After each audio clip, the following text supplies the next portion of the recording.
Paz do Senhor Jesus, meu irmão, minha irmã, mais uma vez estamos aqui para iniciarmos a nossa escola bíblica Saiba Mais.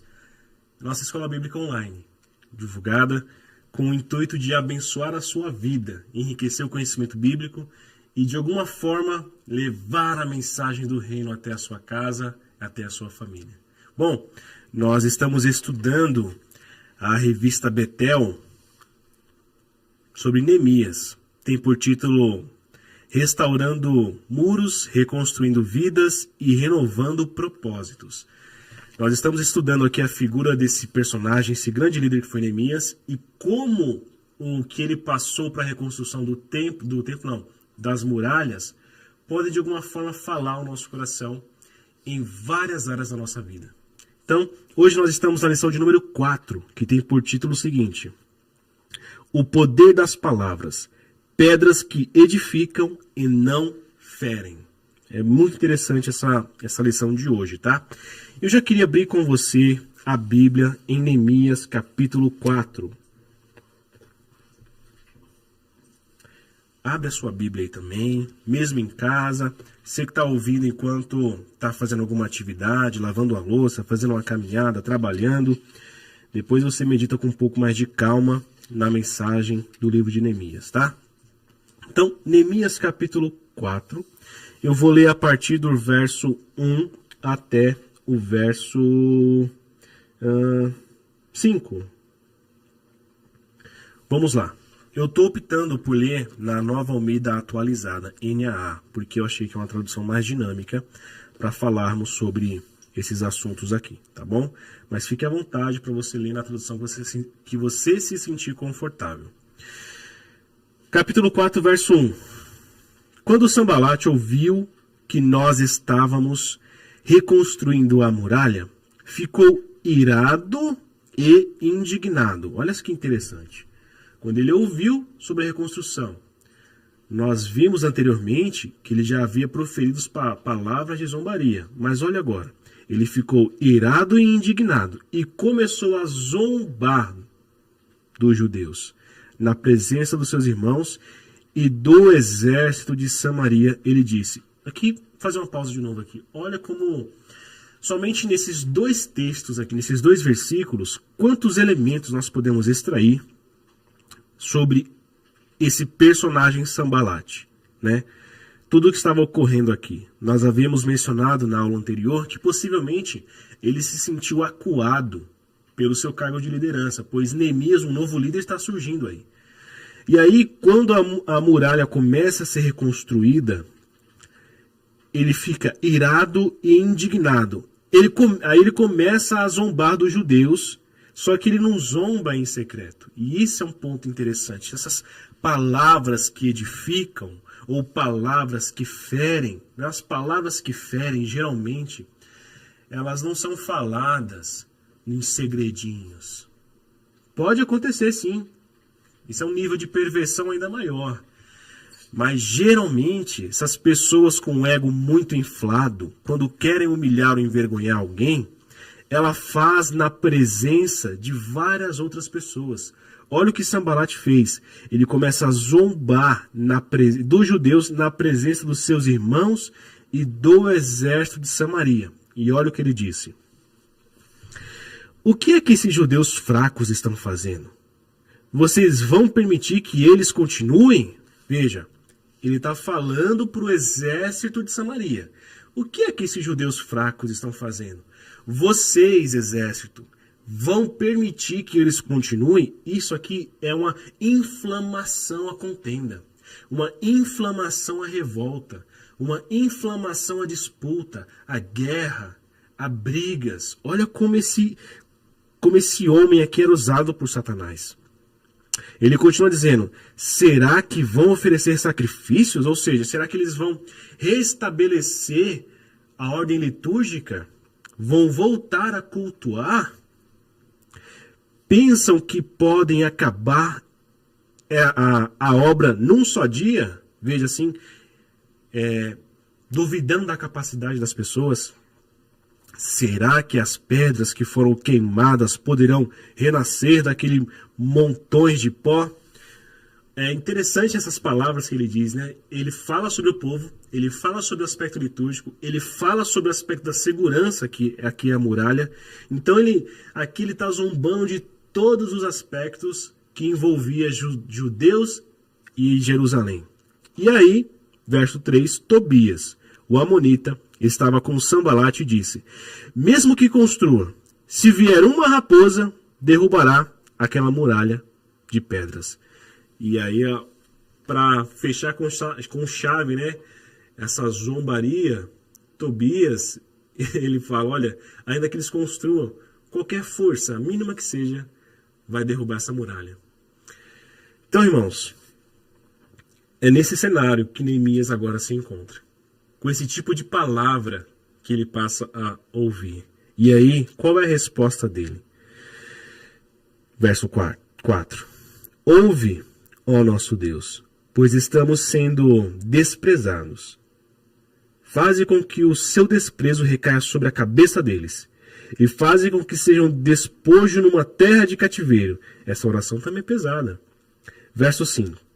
E não encubras a sua iniquidade, e que o pecado deles não seja apagado diante de ti, pois te provocaram a ira na presença dos construtores. Então, a resposta de Neemias é oração. E aqui, alguns dizem em Salmos sobre orações imprecatórias. Aqui poderia cair como uma oração assim, mas é uma oração que Neemias mostra a Deus o pecado desse povo que está sendo contrário à obra do Senhor, né? Então a resposta de Neemias em relação às palavras contrárias de início é a oração diante de Deus. E aqui, caminhando para a nossa revista, a introdução vai dizer que os judeus se uniram e trabalharam com afinco para restaurar os muros de Jerusalém. Quando os inimigos souberam disso, indignaram-se e passaram a zombar deles. Nessa lição veremos que saber lidar com ataques verbais que tentam nos destruir é uma habilidade que devemos desenvolver para não pecar com as palavras, nem investir no que não nos edifica. Então aqui, assim como nas outras lições, eu sempre tento trazer um aspecto não vitimista, ou seja, não só o que as pessoas fazem contra mim, mas o que eu tenho potencialidade de fazer contra o próximo. Então, a minha ideia é sempre trazer isso. Olha, pessoas fazem isso. Pessoas pecam contra você. Você não pecou, você não fez, você não errou. Mas você foi submetido ao erro e ao pecado do seu próximo. Isso é a vida vivida na realidade, tá? É assim que acontece. Mas eu tenho a responsabilidade de lidar com a ferida que me causaram. E também tenho a responsabilidade de lidar para não causar mais feridas ou ferir o meu próximo. Então, eu tenho essas responsabilidades. Eu não sou livre de sofrer alguma coisa, mas eu sou livre para agir em relação a esse sofrimento. Então veja, tópico 1. Morte e vida estão no poder da língua. A Bíblia diz em Provérbios 18, 21, que a morte e a vida estão no poder da língua. No Novo Testamento vemos que na dispensação da graça não é diferente, pois Tiago afirma que da boca procede a bênção e a maldição. Portanto, palavras mal colocadas podem provocar feridas profundas naqueles que as ouvem. Palavras mal colocadas podem provocar feridas profundas. Profundas, profundas e profundas. Que vai ser necessário um grande período de discipulado, de vida na vida, de reconstrução, restauração, de perdão. Então, tomemos cuidado com o que proferimos. Tópico 1.1. Eu separei um trecho aqui que as palavras, o título, né, do 1.1. As palavras revelam o que temos no coração. Isso significa que é incoerente um verdadeiro cristão, um verdadeiro convertido a Cristo, cujo coração está cheio de amor de Deus, viver mentindo murmurando, caluniando, difamando ou dizendo injúrias sobre o próximo. Veja, se o que eu falo está no meu coração, é o que eu tenho no meu coração, e se eu digo que sou um cristão que teve o coração transformado, por qual motivo eu continuo mentindo, difamando, fazendo calúnias, dizendo injúrias? Isso é uma incoerência. Não faz sentido algum nisso. E nós já estamos há tanto tempo na igreja, servindo ao evangelho do reino, já deveríamos ter aprendido sobre isso. Mas vira e mexe, nós achamos que somos igual a Neemias, mas abrimos nossas bocas como Sanbalate e Tobias. Isso é incoerente. Deus não está ao lado do mentiroso, no sentido de aprovando as suas práticas, mas pede que ao mentiroso pare de mentir, que ao injúrio pare de fazer injúrias, que ao difamador pare de difamar. E ao contrário, comece a falar palavras de bênção, de ânimo, que curam, que trazem esperança, que trazem alegria, que renovam. Se você não sabe o que falar, duas coisas. Primeiro, permaneça em silêncio, buscando sabedoria no Senhor. E segundo, fale a palavra, fale o que está na Bíblia. E aí tem uma informação interessante aqui. Na revista do professor diz assim: em Neemias vemos o roteiro clássico da oposição. Antes mesmo da obra começar, Sanbalate, Tobias e Gésem já estavam irritados. Quando os muros avançam, a fúria vira zombaria e calúnia. Como responder? Neemias ora e entrega a causa a Deus. Vigia e organiza o povo. Recusa negociar com a mentira. Onde a língua é curada, a comunhão é preservada e a obra prospera. Irmãos, quando falamos sobre obras do reino de Deus, ela não vai prosperar em meio à mentira. Ela não vai prosperar em meio ao engano. Ela não vai prosperar em meio àquele jeitinho brasileiro. Não vai, irmãos. Não vai. Talvez por um tempo nós fiquemos enganados com a colheita de algum fruto. Mas ele não se sustenta, porque foi plantado na mentira. Nós que estamos em Cristo, temos a obrigação de não só carregar, mas de anunciar a verdade em nossa boca. Tópico 1.3. As palavras de Neemias animam o povo. Neemias não profetizou, nem falou de nenhuma visão ou sonho aos judeus de Jerusalém. Na verdade, não há nenhuma passagem no livro de Neemias que relata que, em algum momento, Deus falou com ele. E isso aqui é muito interessante. Nós, às vezes, ficamos paralisados diante de uma situação, esperando uma revelação. Uma nova revelação de Deus, uma nova visão, um novo sonho, isso e aquilo e tal. E como eu já havia mencionado na lição de número 1, isso pode acontecer. Deus é totalmente capaz e poderoso de revelar em sonhos e em visões para você. Mas estes são meios extraordinários.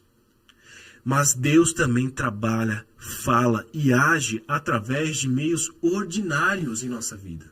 É na oração, é na leitura bíblica, devocional, é na preparação de um sermão, é na preparação de uma aula, é no aconselhamento que você recebe, é na visita que você faz o que você recebe, é no culto, é na comunhão com os irmãos. Esses são meios ordinários.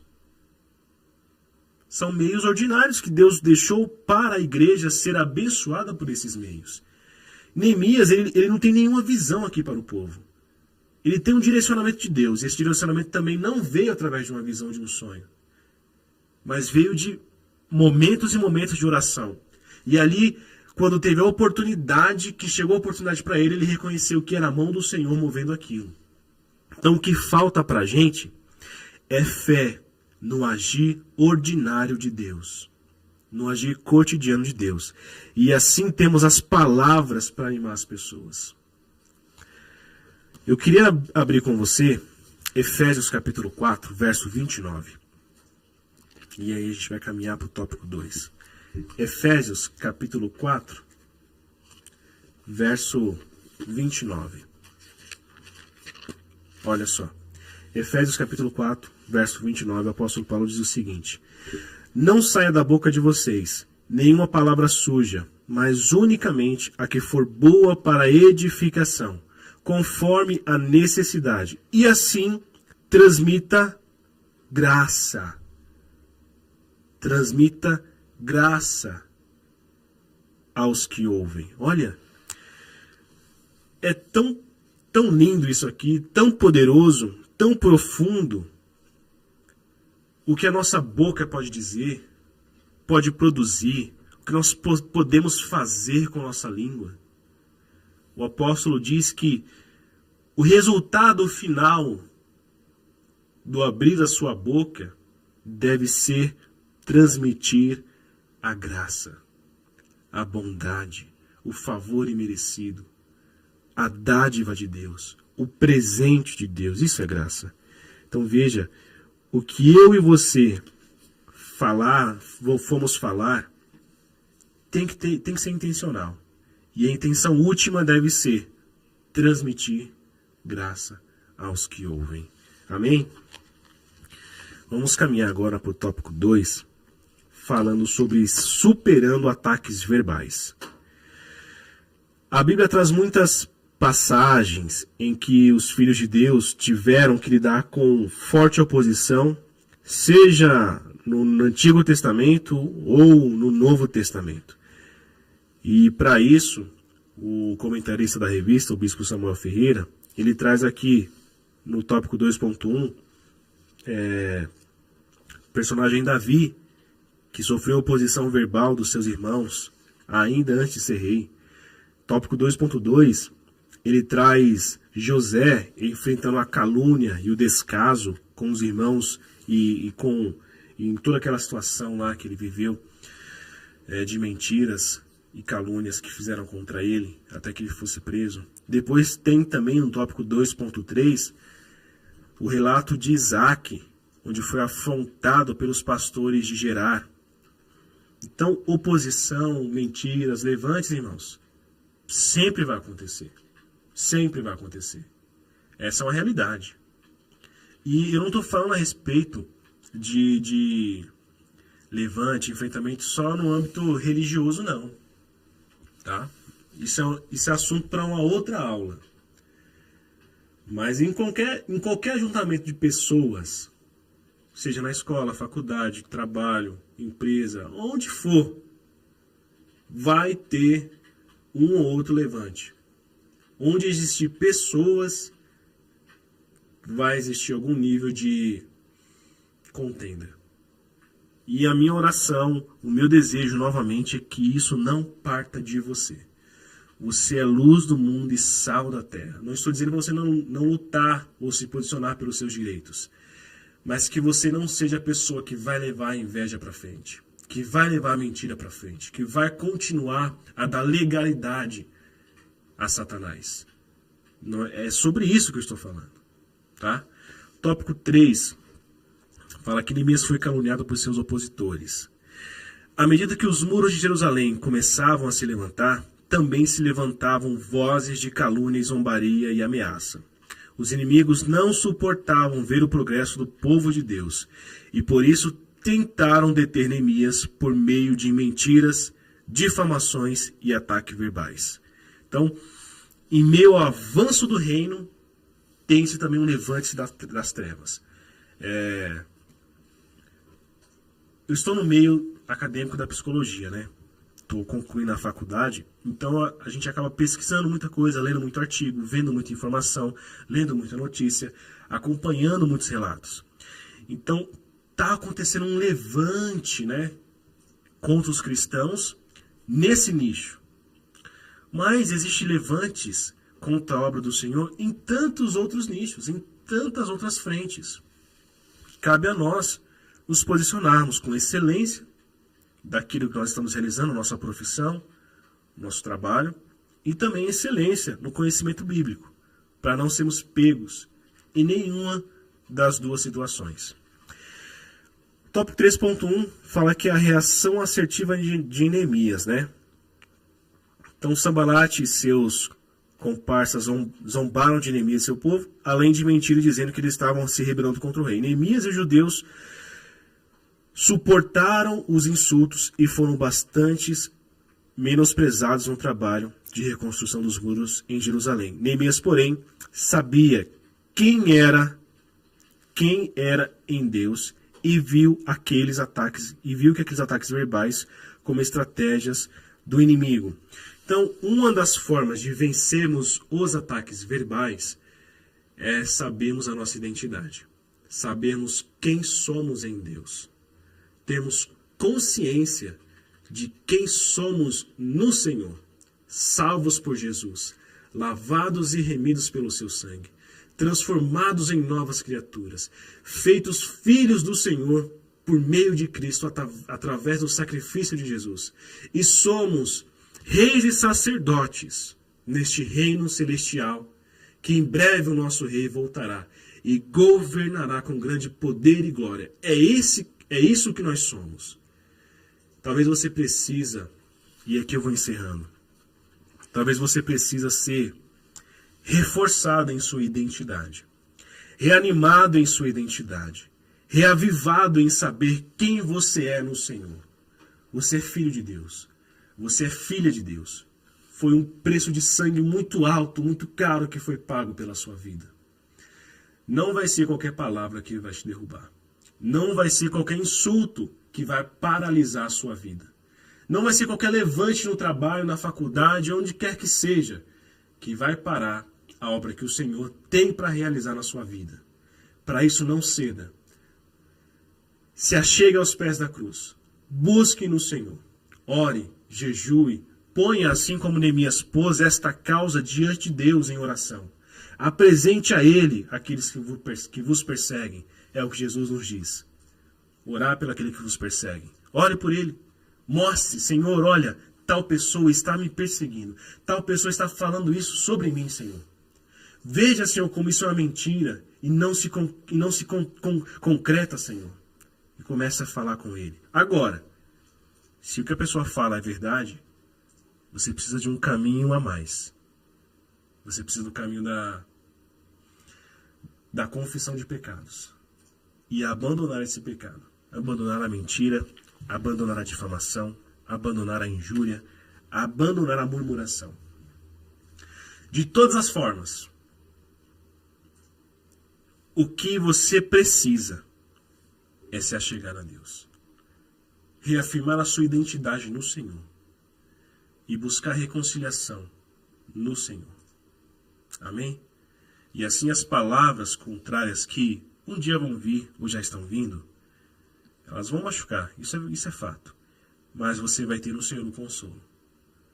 Você vai ter na sua comunidade de culto, na sua comunidade cristã, na sua igreja, pessoas que vão te abraçar, que vão te ouvir, que vão dar direcionamento para você, que vão chorar junto com você, mas que depois vão se alegrar com você também.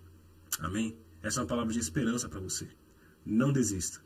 Não deixe que as palavras te firam a ponto de te paralisar. Não desista.